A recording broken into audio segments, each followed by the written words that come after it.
up everyone, welcome to the Rugby League History channel.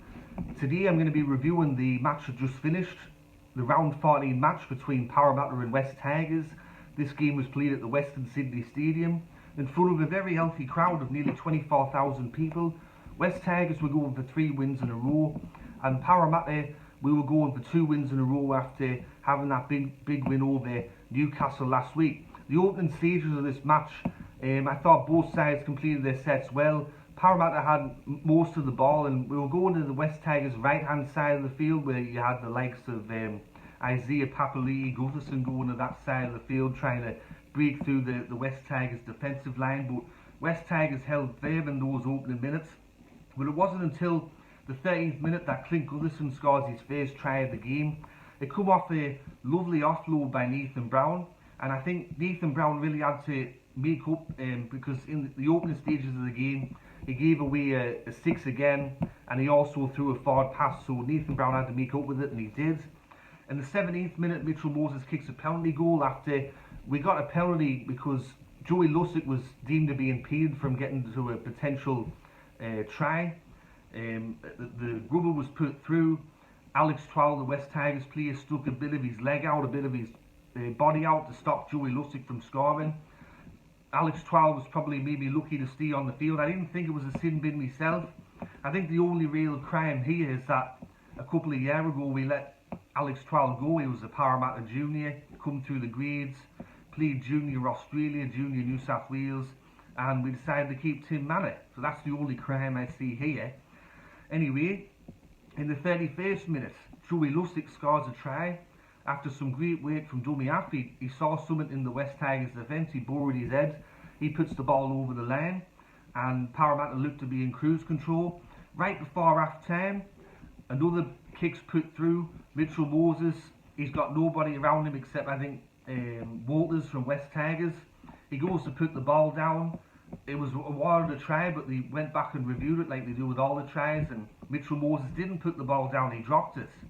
And you can probably see that that's the bomb try of the year so far. And at that stage I was a bit nervous because that could have made it potentially 20 out. Instead it was still 14-0. And right before half time, West Tigers score a try after Luke Brooks draws in a couple of defenders and puts Jacob Little through to score a try. So at half time it was 14 points to 6, and I was thinking to myself, I hope that this Moses no try I hope it doesn't come back to bite us, because we were on top, and once again we can see another customary half-time try. All Brad Arthur coach side seemed to leak a try before half-time. Second half though, in the 44th minute, Sean Blaw from West Tigers is sent to the sin bin for a professional foul, and then that's when the floodgates open. 47th minute, Wonga Blake scores after a high kick by Mitchell Moses. Dean Laurie knocks on, and then he was smashed by Papali'i, and Blake puts the ball down.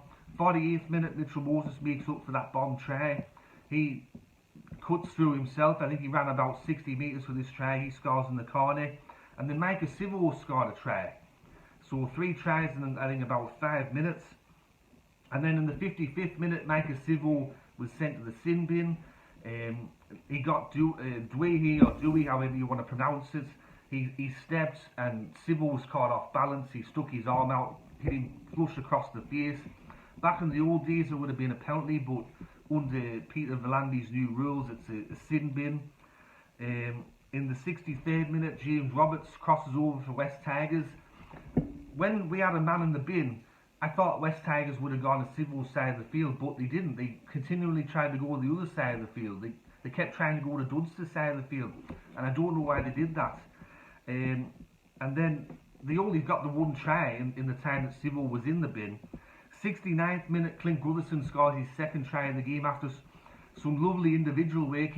There wasn't really much going on in this play, and he stepped around 3 or 4 West Tigers players, and he put the ball underneath the sticks, and then he did the Gutherino dance, or whatever you want to call it.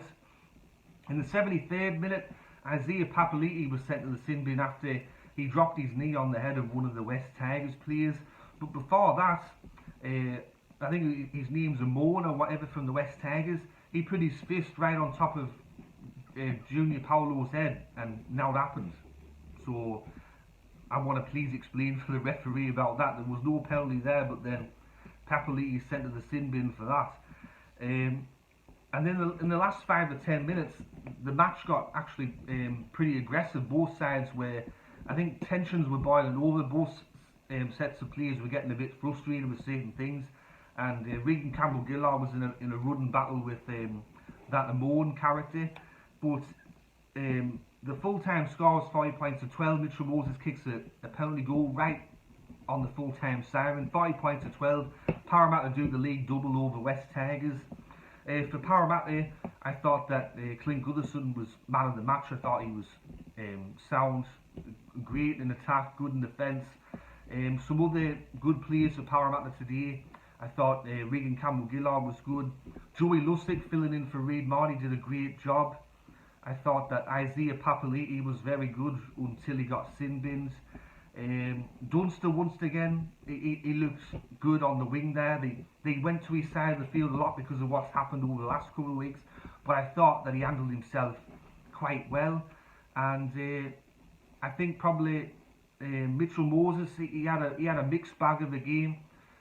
I thought overall he redeemed himself in the second half with a good showing, but overall it was a good team performance. There was a couple of daft things that we did, and with that Mitchell Moses try in the first half, the one that he bombed, that could have been a turning point, but thankfully it wasn't.